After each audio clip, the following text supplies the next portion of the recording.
we solved it. And when I say we, I don't mean me or this individual right here. I mean one of you did, actually. I got an email today with the image and an idea of how this stock was carried. And I grabbed my 18-year-old, 6 foot something assistant here who weighs how many pounds? 140. 140-ish, okay? I don't know what the killer's weight was, but we do know that based on the mugshot, he was about 72 inches tall, and that's what this individual right here is. And essentially, the change was carrying the stock in the front. If you can see down here, the jeans are a little bit baggier, but if you pull them back, you remember that image of the gigantic cell phone sitting right here in the thigh? That's your stock. That explains why the leg motion cannot come forward, because it's completely locked in. And if you see, I'll put the video or the image up on the screen in the photo, you can start to see an outline of the stock, okay?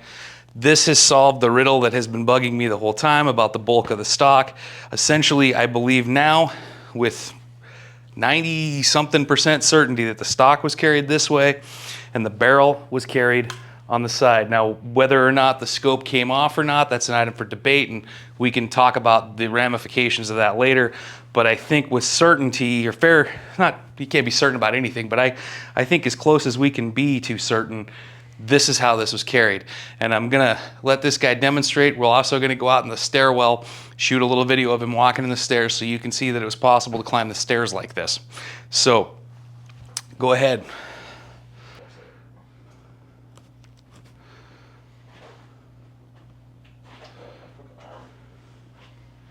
That's why I think he hooked it underneath his armpit.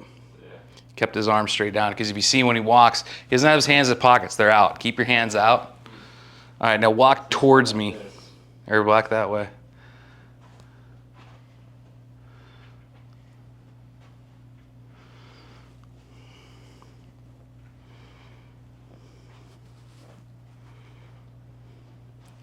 Pull your hand up when you come back the next way. When you show me that other side the next time, keep your hand off of it.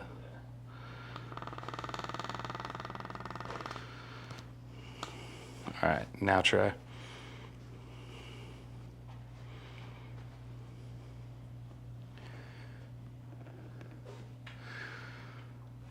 All right, walk straight at me.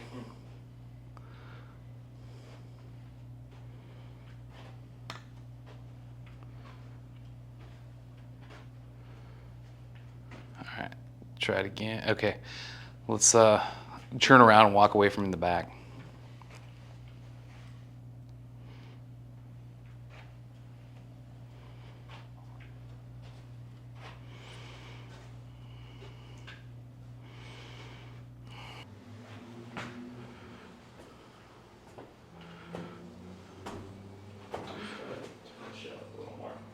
Huh?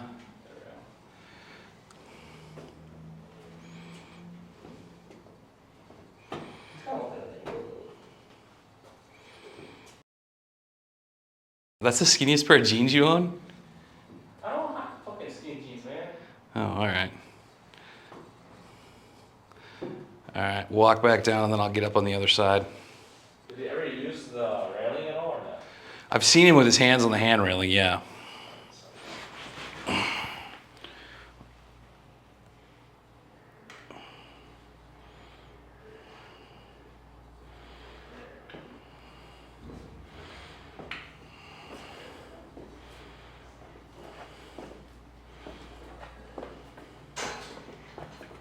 All right, let's try it.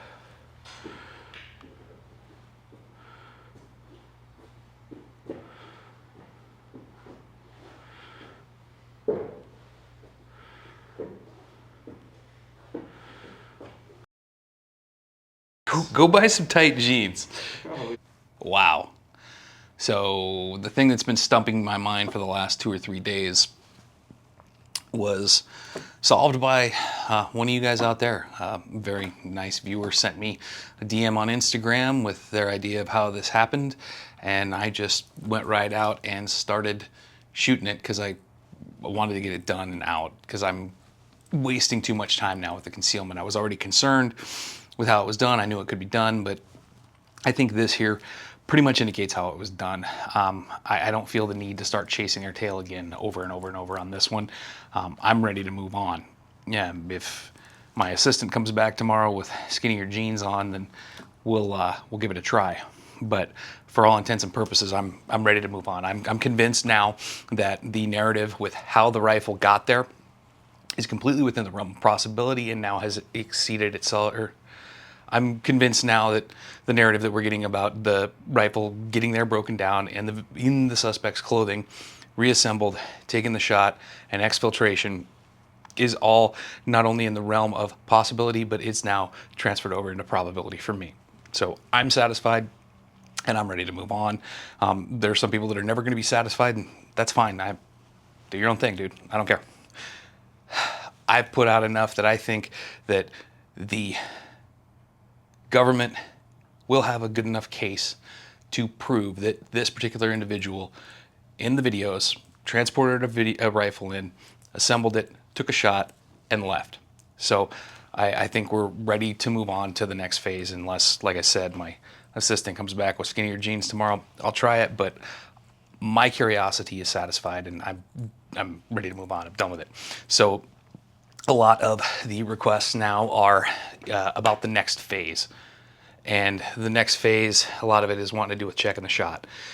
Number one, can the shot be taken? Number two, could the shot be taken if the transport some way knocked the zero out of the scope, or if the scope had to be detached and reattached to the rifle? Now, I was getting ready to head to the range today, but I woke up late, I was tired, and I'm glad I did because Mr. Ron Cruchin made a comment and I tracked it down, and it was very extensive, it was very concise and very knowledgeable, and we've actually emailed back and forth, but he pointed out astutely that the way that the scope is mounted to the Mauser in the picture that we have seen is using what is known as a rotary dovetail. It is a system that was designed to mount scopes onto rifles, kind of when the sporterized military rifle thing started, which Mausers definitely were a sporterized military rifle, and I'll do a whole talk on that a little later. But the gist of it is that when gunsmiths were going to mount these scopes to these receivers that were never designed to have scopes, they had to drill and tap them out. What happened was the alignment wasn't always there. So what they came up with was what was called a rotary dovetail. And when the scope ring goes to seat each individual one, you have two to hold the scope on either end of the receiver. They have a T-shaped foot on the front one that goes in at a 90-degree angle perpendicular to the barrel and then is turned with a wrench. The rear one does the same thing, but the front one is in a dumb mount. It does not move, it is not adjustable. The rear mount actually has windage screws on either side of it, and that mount sets on the gun, and the ring goes inside of that and then it's turned. Then you can mount the scope in, put the cap on to the ring, and those windage screws are there because the alignment between the holes when these sporterized rifles were brought into the market wasn't always accurate, and what would happen was you would have to use up all of your windage adjustment in the scope just getting to the 0 point on the rifle. What he is telling me, and this is a very astute observation, is that you can take a windage screw off of one side of the scope, grab the whole scope, turn it, lift the scope assembly out with both rings on it, and when you're ready to go, you can put it back in, turn it back over, and as long as the windage screw on this side has not been adjusted, you can put the other one back in and you will have a very little, small effect on your zero, almost negligible effect. You may not even lose the zero at all. This particular rifle was fitted with that kind of an assembly.